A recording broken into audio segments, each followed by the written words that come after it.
Okay, so I will be using this example to illustrate the backwards of the rules. Okay, so I will try to show you how do we work backward for the rules. Okay, so if you look at example 3, they actually gave you the value of a logarithm. So log 32 is this decimal value, and log 35 is another decimal value. So I only got these two values that I can work with, and I couldn't punch calculator. Anyway, at this moment, you also cannot punch calculator. You wouldn't know how to punch log 310. So I need to find out what is the value of this. So I'm going to work backwards. So I'm going to work backwards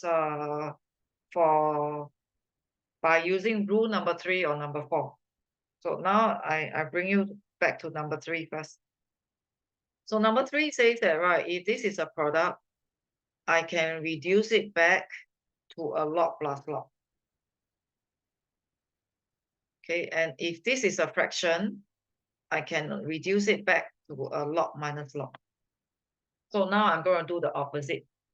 Okay, so I'm going to use this example to show you how are we going to do the opposite. Okay, so for example, log 310.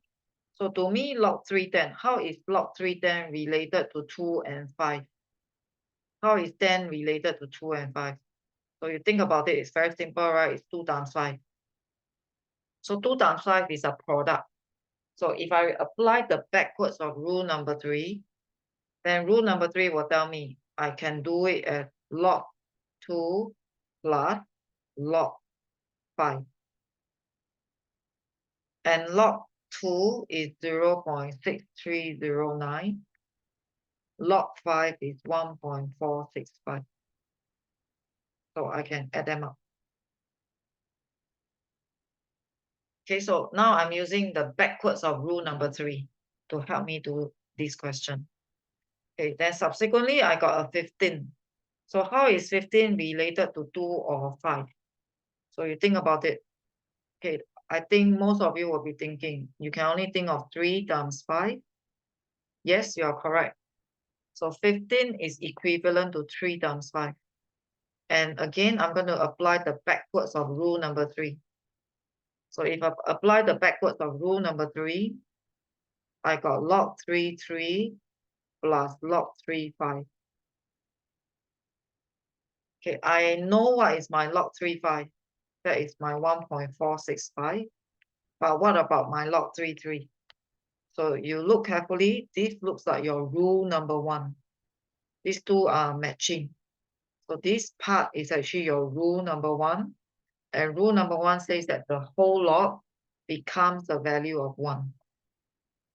So my answer will be 2.465. So rule number 1 comes into place. Okay, so I use rule number 3, the backwards of rule number 3, and then you must recognize that that is also rule number 1. Okay, then the next one, 5 squared, 25. So how is 25 related to 2 or 5? So to me, 25 is, you can see it as 5 times 5. Or you can see it as 5 squared. I would think it's easier if I see it as a 5 squared. Because, right, I can see that this power belongs to 5. I can apply rule number 5. Rule number 5 will allow me to bring down the power. So rule number 5 is a very useful rule. It is flexible for you to bring the power up and down. Okay, and then this whole log is the given 1.465. So that's how I got the answer. Okay, the next one. Okay, the next one obviously is already related to log 5, but there is a square root. So you got to borrow your idea from indices. What is the indices for square root? So that is a power half. So do a bit of indices. Then you use your rule number 5 to bring down the power. And when you bring down the power, this whole log is the 1.465. So we are kind of like twisting our information around. So this is just a sample. There's a lot of variety that they can get you to twist around. So later on, you'll be practicing this idea. But you got to think backwards. So if it's a product, you split back into two log. If it's a fraction, you will split back into log minus log. Okay, but what if it's not a value anymore? So when it's not a value, a lot of people will get mind blocked. So they are not giving you a value, they are giving you like an algebra. So the whole logarithm is equivalent to P. So right now they are not giving you a numerical value. They are just giving you P. Okay. And this one, the whole log Y is equal to Q. Okay, so one thing you need to know, if they gave you a log, you must also be able to think backwards. Okay, you must be able to think backwards because where does the logarithm come from? Okay, do you still remember where does the logarithm come from? If you go back to your rule, teaching worksheet number 1, logarithm actually comes from your indices.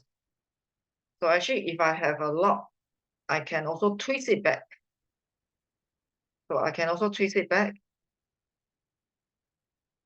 So even though they give you log x is equal to P, it is also equivalent to telling you that x is 10 to the power of P. So sometimes you may need this. Okay, so you need to be able to relate the logarithm back to the indices. Because no matter what, in the very first teaching worksheet, I mentioned log and indices, they are cousins.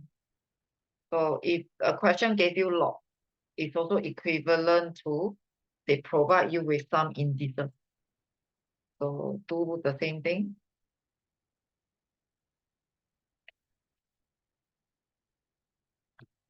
Okay, then we will explore the expression. So if you look at 4a, it's log of a product. Can you recognize that this is actually a product? It's something times something. So look at it as a product.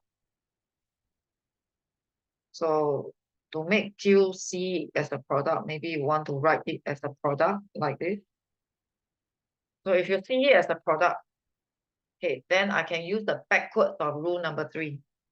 So if I use the backwards of rule number 3, it allows me to make it to a log plus log.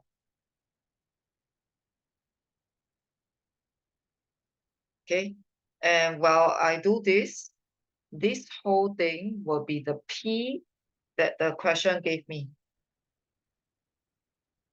And then I'm going to apply my rule number 5 to bring down the power. So a lot of students might not bring down the power. So they will forget that they need to bring down the power. Okay, so if you bring down the power, then the correct answer will be this. So this whole thing is the Q. So this is the correct answer. But sometimes there are students who don't do that. So there are students, right, who will see this part. Okay, so I'm showing you something that is wrong. So some students, right, they will actually see this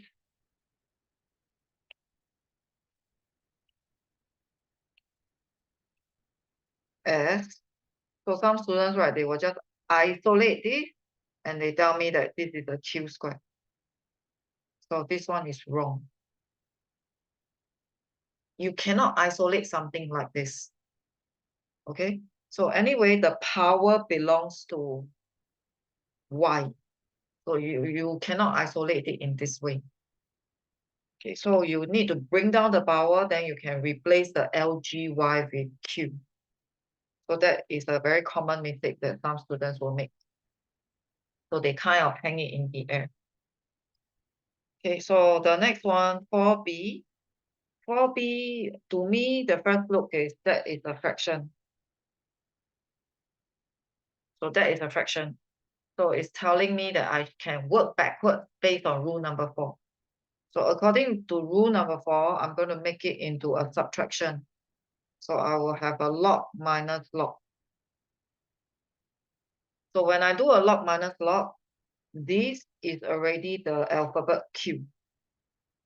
But what about the 10 times X? So you use rule number 4, the backwards of rule number 4, it becomes a log minus log. And as for this part, you recognize that 10x is a product. So this one is like a multiplication, is a product. So if that is a product, I'm going to use the backwards of rule number 3. So I'm going to use the backwards of rule number 3. Then I'll get log 10 plus log x and minus log y. So this will be the given P. And this will be the given Q. Then what about log 10? Think about log 10. LG stands for base 10. We learned it in the first teaching worksheet. So this is matching. So this whole thing is like your rule number 1. So the whole logarithm will become value 1. So the final answer is 1 plus P minus Q. Okay, so these two examples perfectly illustrate to you the idea of working backwards. Okay, so it can be quite difficult to work backwards. So you need to build the muscle memory, to your brain muscle memory to do that. Okay, or else you'll find that sometimes your brain will lead you to do the wrong thing. Okay, this is the more difficult one. The more difficult one is this one.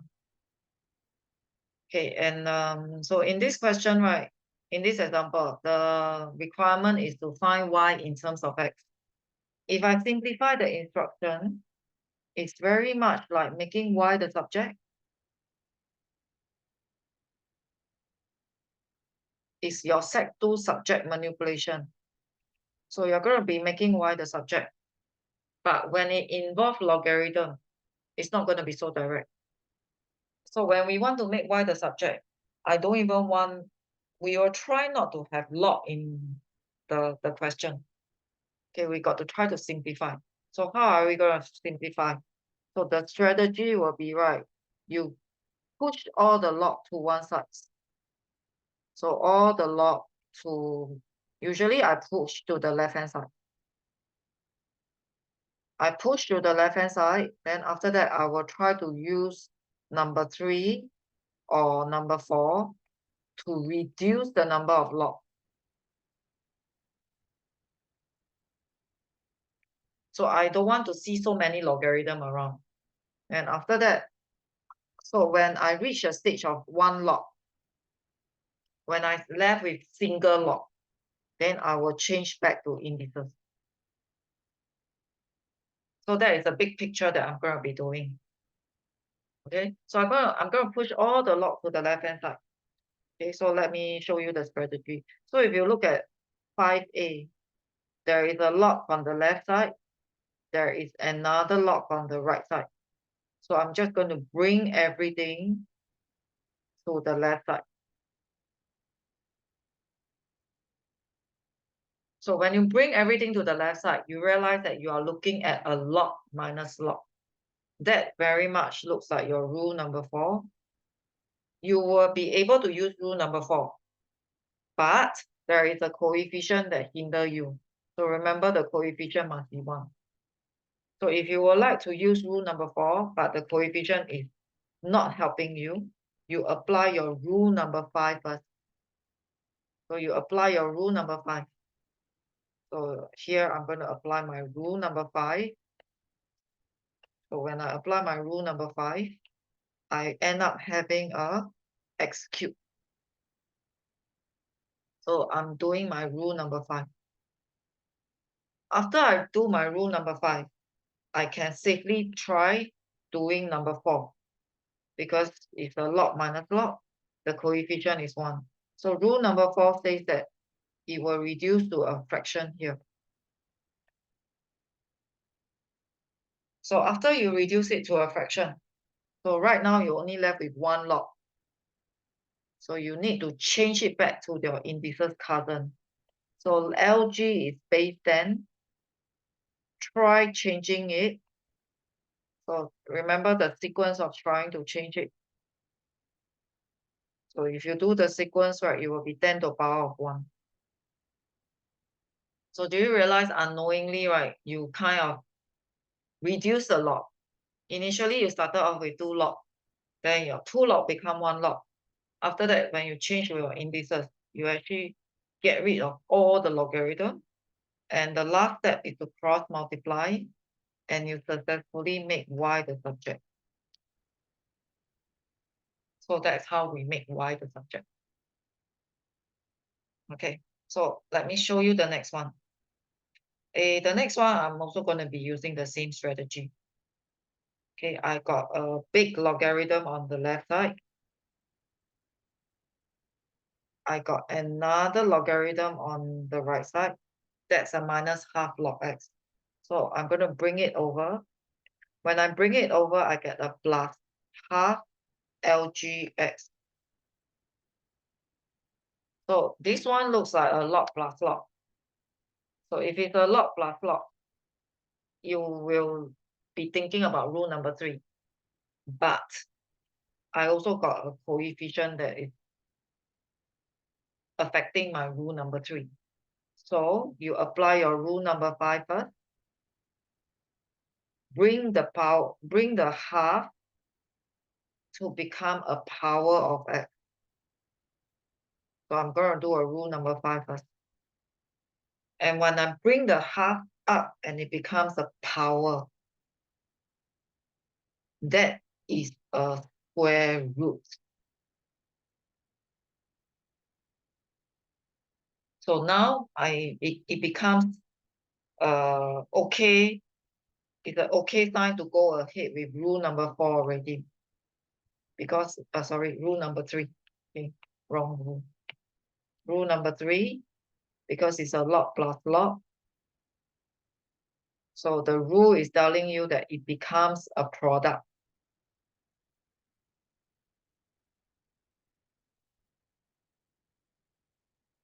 So it becomes a product.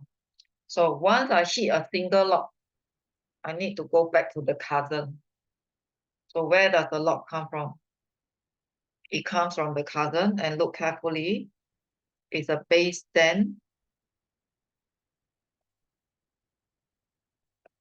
And if you do your changing, you will get root x bracket y plus 1, and you get 10 squared. 10 squared is 100.